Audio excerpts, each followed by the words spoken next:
the season's biggest opening event, the $1 million celebration of the new Asian Art Museum. Wars highlight all that is problematic in our world and troubling with humanity. And today we are celebrating that which is wondrous in our world, that which enriches our spirit, that which nourishes our soul. All that and our weekly calendars in tonight's episode of Spark.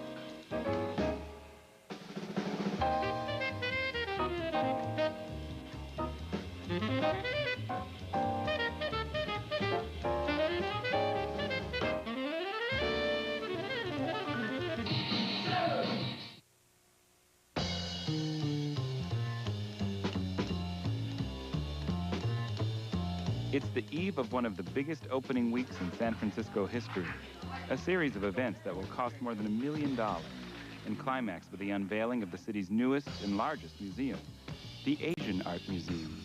It's an occasion that's been in the works for more than 40 years, since 1959, when Asian art collector Avery Brundage donated 8,000 works of art to the city of San Francisco.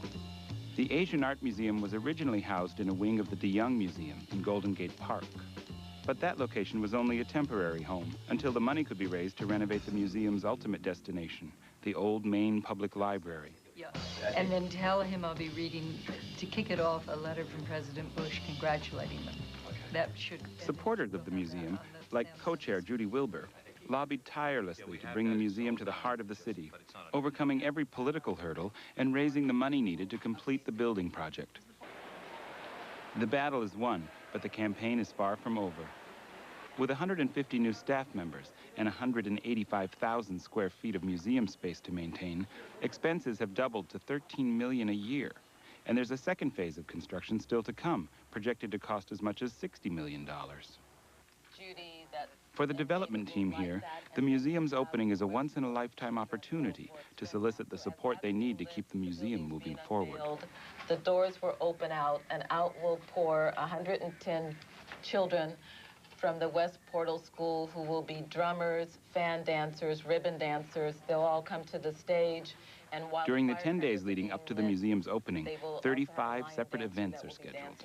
Do those need to be struck following each event, or can they be left in place? Each one is carefully designed to court a different type of supporter, from corporate marketing executives and the city's social elite to volunteer docents and families with children. It makes me nervous when the fire inspector rolls his eyes at me. There will be maybe some light incense. Event planner Sylvia Wilkerson has been working full-time on the opening for almost 8 months. But now, just 13 days out, her main job is to anticipate every possible problem. I guess my worst nightmare would be rain, because I think that, excuse the pun, would dampen just the experience for most people.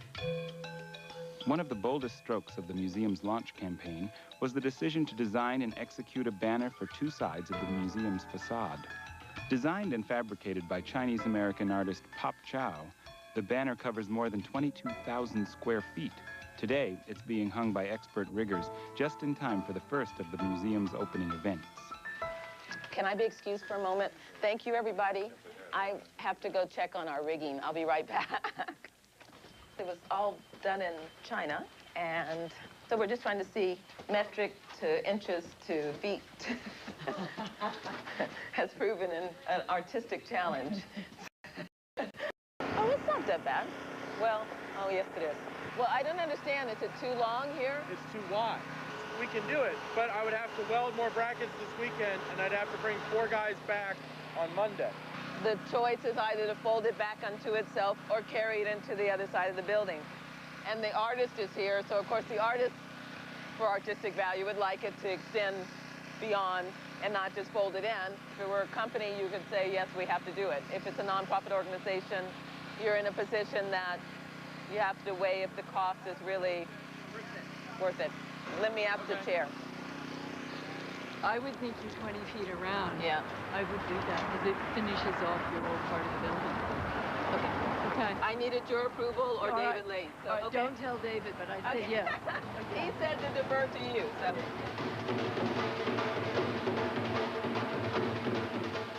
Tonight is the first of many free events for donors to the museum. We're supposed to have have a huge store, but I think we're well prepared for it. While guests arrive, caterers are hard at work. Over the course of the next week, a staff of 110 will prepare meals for more than 10,000 people. Even with donations of wine and services, the catering tab alone for the opening events will top $450,000. It definitely takes money to make money because there's a tremendous production team in the case of this evening or events later in the week that have to be in place. The next day, it's yet another event, this time an open house for museum members.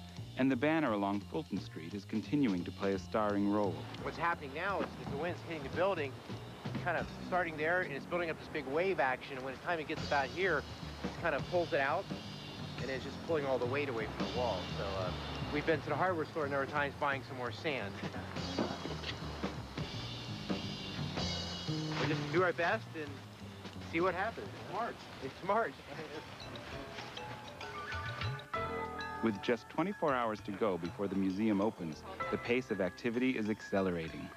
Tonight is the most lavish of the opening events, a sit-down dinner for donors of $100,000 and up.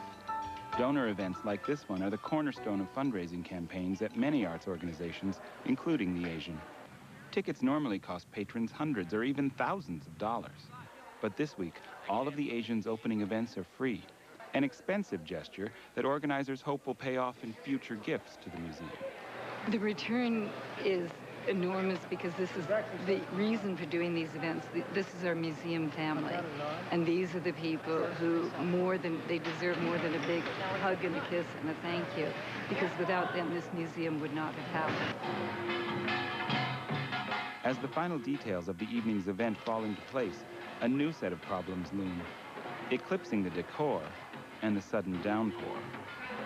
Just as guests are arriving, word comes that the first strike on Iraq has been launched.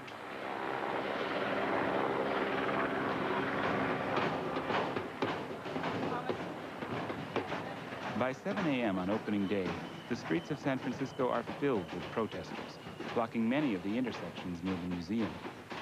We have good support from the police, and actually, to be honest with you, I think people are respectful that we are an arts organization and we're just all together in this, although I'd say that as I look at a whole battalion of police coming this way, but you know, we're just going to make the best of it and we're going to go with it and try to have an upbeat feeling about it, so I think it's going to be good. With protesters and police facing off in the blocks surrounding Civic Center, the decision is made to cancel the fireworks display and several performances. But in some ways, the backdrop of war and protest makes this hard-won achievement seem even more precious. Wars highlight all that is problematic in our world and troubling with humanity. And today we are celebrating that which is wondrous in our world, that which enriches our spirit, that which nourishes our soul.